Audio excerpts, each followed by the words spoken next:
Good morning, everyone, and welcome. Thank you for joining us today for our webinar on conducting employee background checks with Castle Branch. My name is Brittany Resendiz, and I'm the Member Communications Coordinator here at Commonwealth Purchasing Group.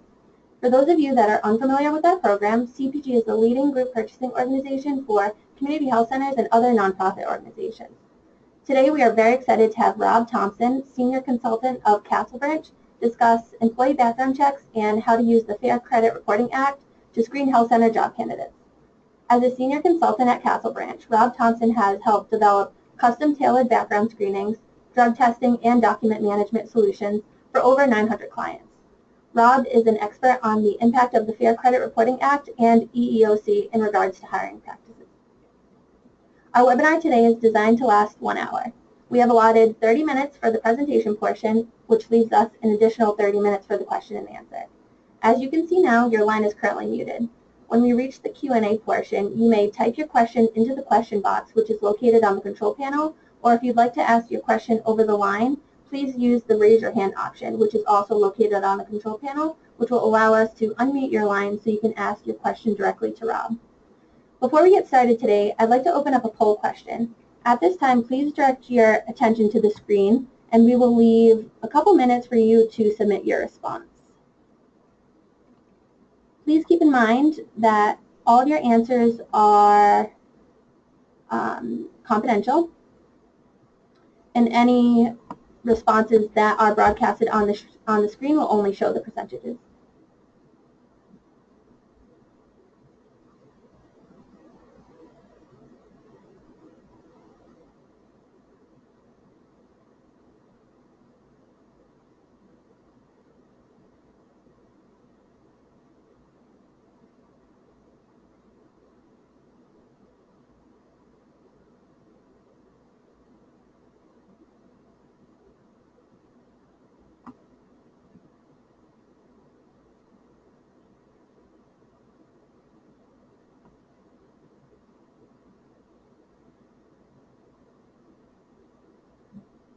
Okay, great. Now I'm going to close the poll and launch the results.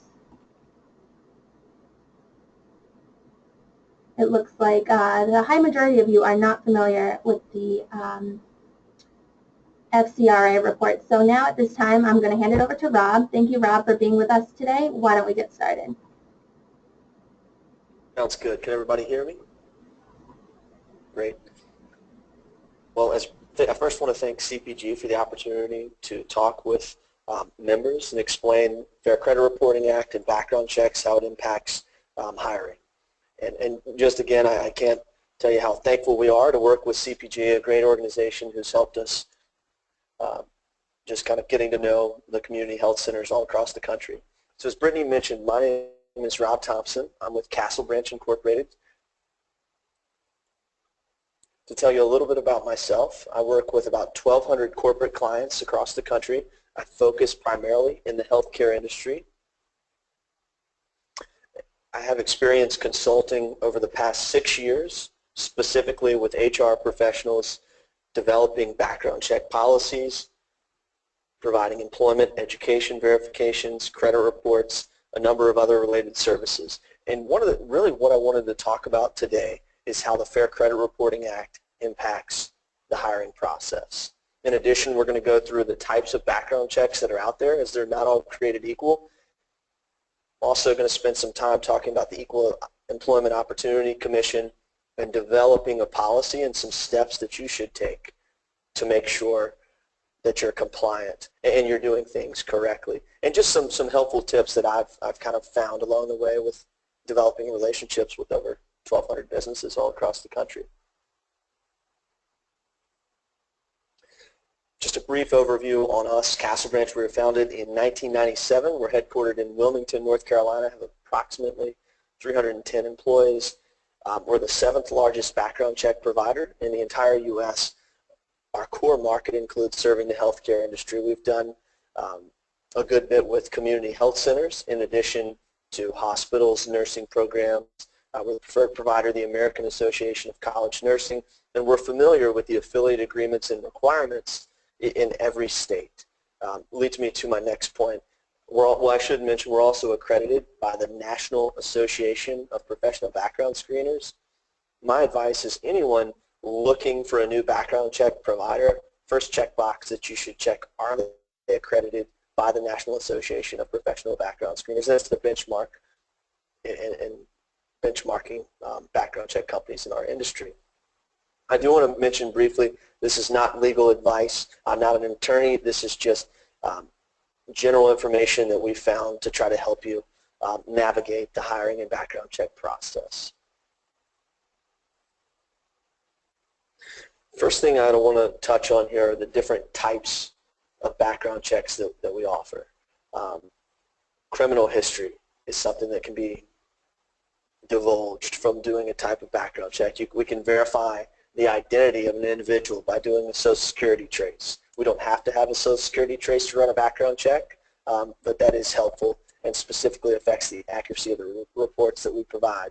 Now, we also do motor vehicle records, credit reports, and I'll touch briefly on the motor vehicle record reports. A question that we get over and over again is, hey, if I'm doing a statewide or a county search, is that going to yield something like a DWI? And it can in some states, and it cannot in other states. What I mean by that is if you're in, let's just say, the state of Massachusetts, and you're doing an I-Corey search, and then maybe you're doing a national record indicator in counties outside of the state, there's still some holes and some gaps in that particular coverage, because if somebody has a conviction regarding a driving offense in another state, that probably or may not show up when you're doing the Massachusetts statewide. Just to kind of give you a chart of the different types of background checks. On the low end, you have the National Record Indicator. That product has the largest misconception, or it is the largest misconception in the entire background check industry. The word national throws everyone off. They think, hey, we're doing a national search, that covers everything. The reality of it is, it's the largest commercial reporting database of criminal records in the entire U.S. There are about 44 states that report Department of Corrections information. I would note Department of Corrections primarily provides felony convictions only. And then there are about 14 states that also provide records from what's called the Administrative Office of the Courts, which that's going to provide misdemeanors, typically offenses from every single county in a state, and it's updated daily. So just keep in mind, hey, if you're just doing the National Record Indicator, there are some advantages. That the cost is typically low, and the turnaround time is fairly quick. With community health centers, it's really a judgment call on your part to kind of weigh the cost versus the thoroughness of the background check. And moving to the second pillar, current county of residence or a current statewide, I would recommend that over the National Record Indicator, because you're going to get original source records, records coming directly from the source. That's one of the key ingredients of a good background check policy, is not relying on outdated information, which in some cases the National Record Indicator can have included in it. I would say we do county confirmation of hits. That means when we do the broad National Record Indicator search, we're then going to verify on the county level any hit that possibly arises. So it is an original source record, but in my opinion, if you're searching all the places where someone has lived by doing what's called a 7-year county criminal, that's really the way to go. Compare it with or pair it with the National Record Indicator, a sex offender search, through a background check than just relying on a National Record Indicator. Typically it costs a little bit more, but will certainly pay off when it comes to employee retention, making sure you're not putting someone in the patient care setting who should not be for one reason or another. One of the last things I want to talk about here briefly is the nationwide federal criminal search. I'd like to define that as a search that searches all federal jurisdictions for any federal offense. Those are things like drug trafficking, tampering with the mail, bank robbery, the list goes on, or any offense committed on federal property. So those particular offenses are only found via a federal criminal search. They're not included in the Nationwide Record Indicator. They're two totally separate products, two totally separate jurisdictions. You probably won't get a federal conviction very often, but when you do, it's probably of a severe offense. Maybe not, but most likely is. maiden and alias names. At courthouses, they maintain records via name and social security number. So a lot of people think, hey, are you searching by social security number? We are using the social security number to verify someone's identity at the particular courthouse, but when we go there, we're basically finding a name and a date of birth that match up, and then we're going to verify that social security number and make sure that the person who you're potentially hiring is the person that we're providing you information on. That's how, to my knowledge, all background check providers, do searches. You have to use the name and the date of birth and then verify it with the social security number.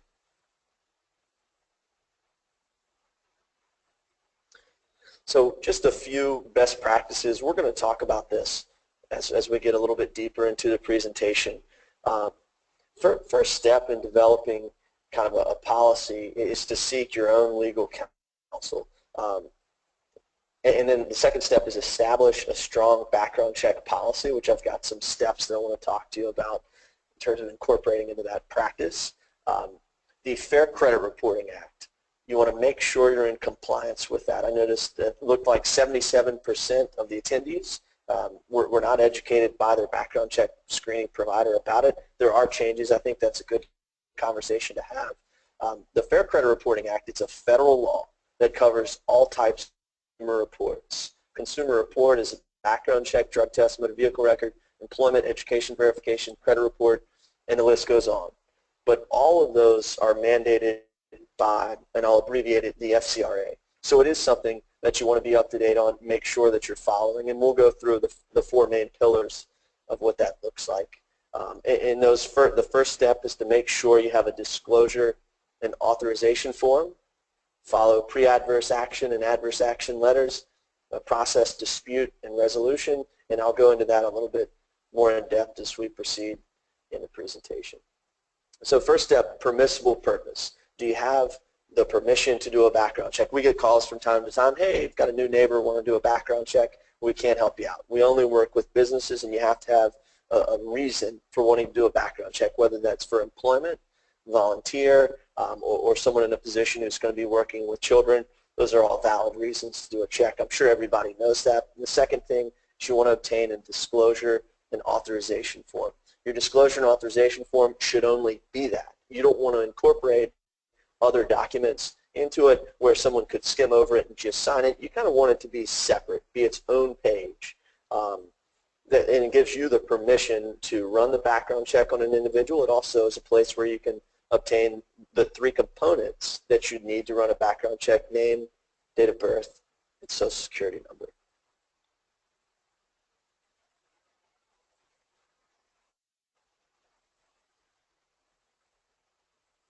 In regards to the Equal Employment Opportunity Commission,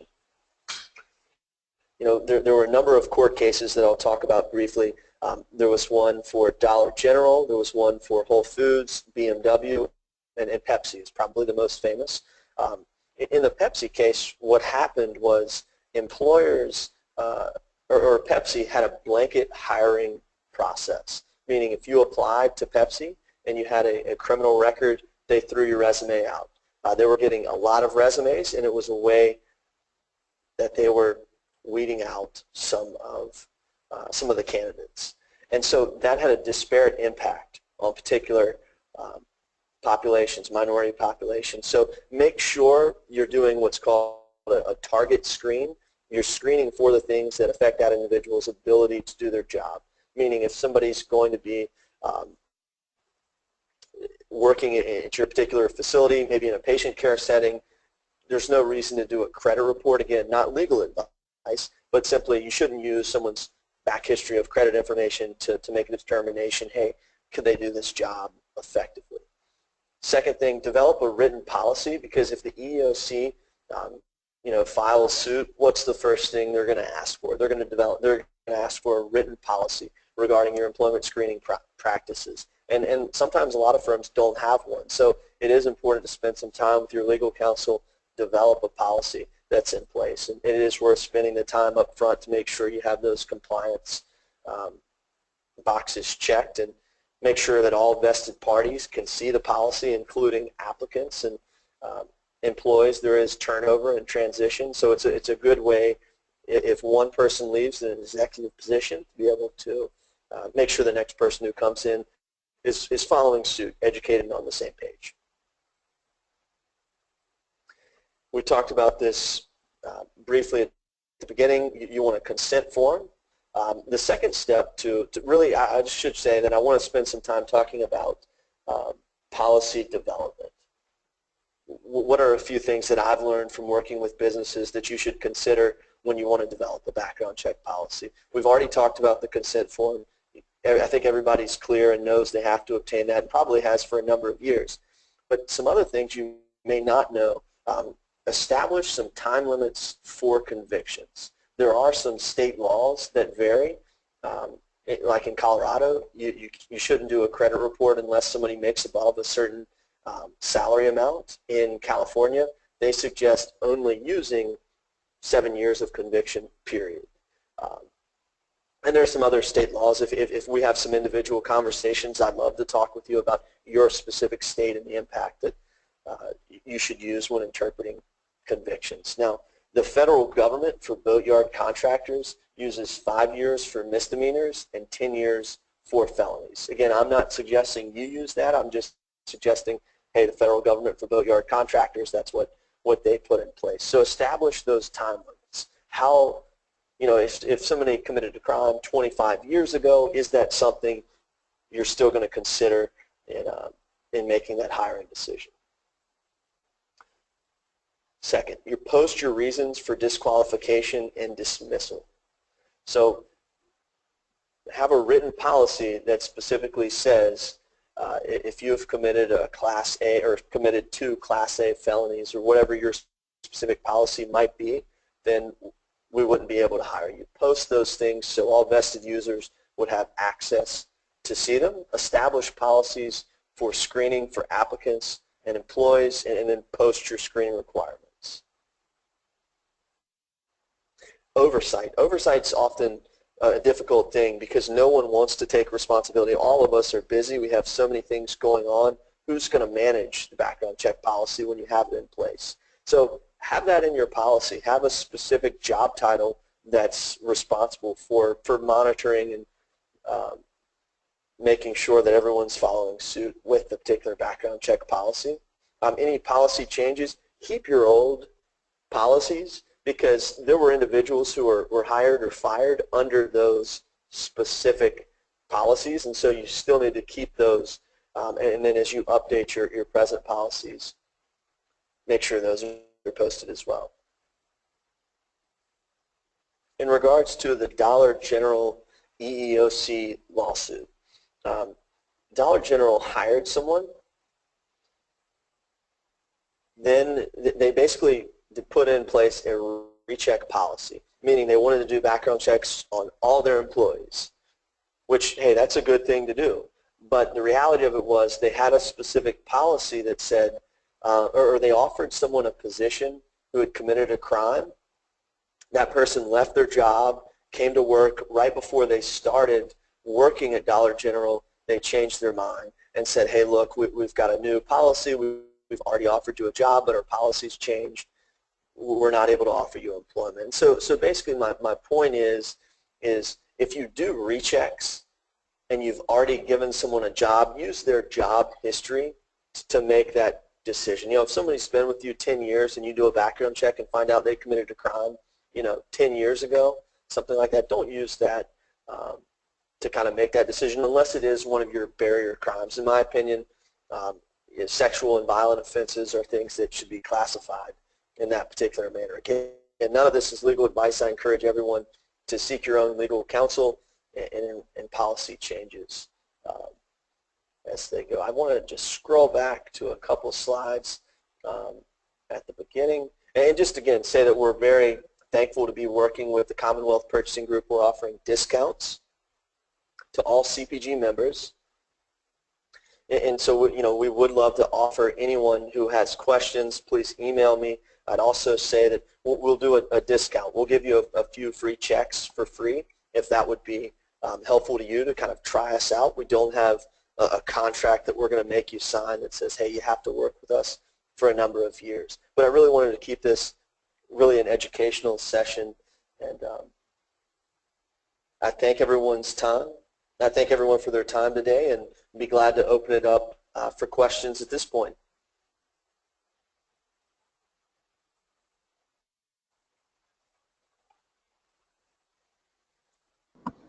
Great. Thank you so much, Rob, for your presentation. It was very informative, very informational. As Rob said, we are opening the line now for questions. And I mentioned earlier that you are on mute. If you would like to ask your question over the line directly to Rob, please raise your hand and then we can unmute your line. Or if you feel more comfortable, you can type it into the question box, which is also located on your control panel.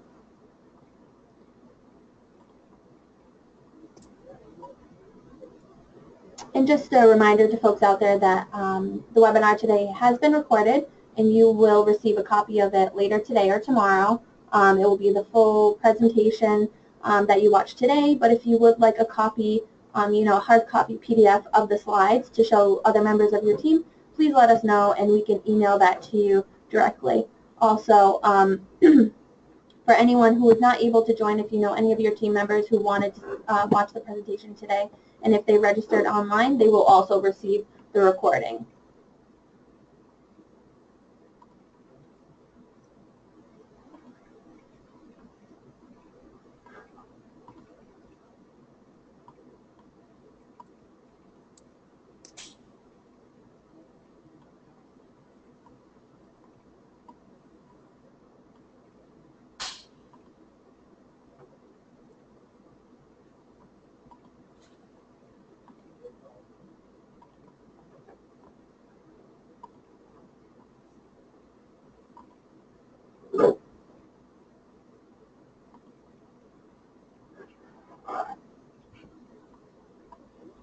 This may be a shorter presentation than usual, but that's okay. If you don't have any questions and you feel more comfortable reaching out to us later, you can either contact us directly at CPG, or you can contact Rob directly. His information was on the second slide, so you'll be able to see that when you receive a copy of the presentation. But we will keep the line open for a few more minutes for anyone who has any questions.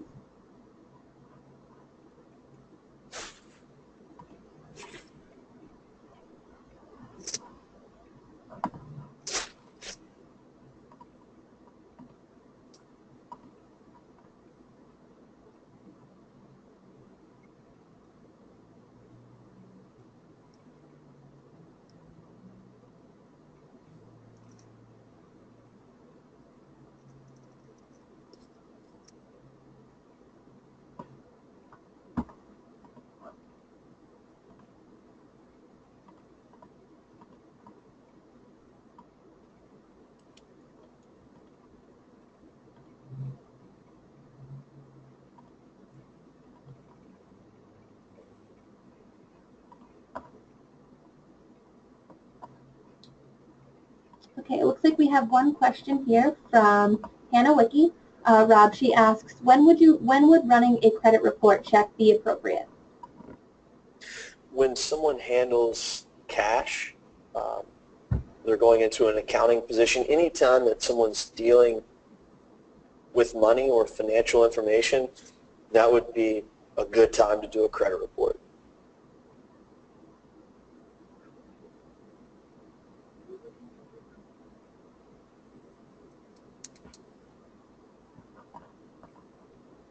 Thank you for your question.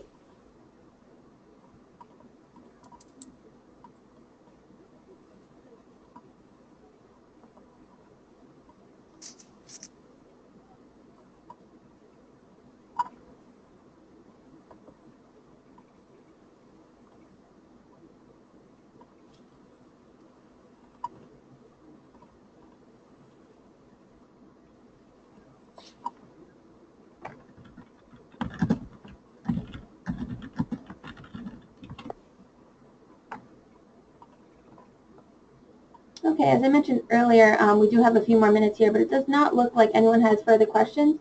So I think we can wrap up at this time. Rob, I'd just like to thank you for being with us today and going over this presentation and this very informational The slides were very informational, and I hope that our members were able to get some benefit out of it. As I mentioned, you will be receiving a copy of the presentation, a recording, and if you have any further questions, please do not hesitate to reach out, and we'd be happy to connect you with Rob at a later time. Great. Thank you, Brittany and Sean. I appreciate it as well. Hope you have a great rest of the day. Thank you, everyone. Have a great day. Thank you.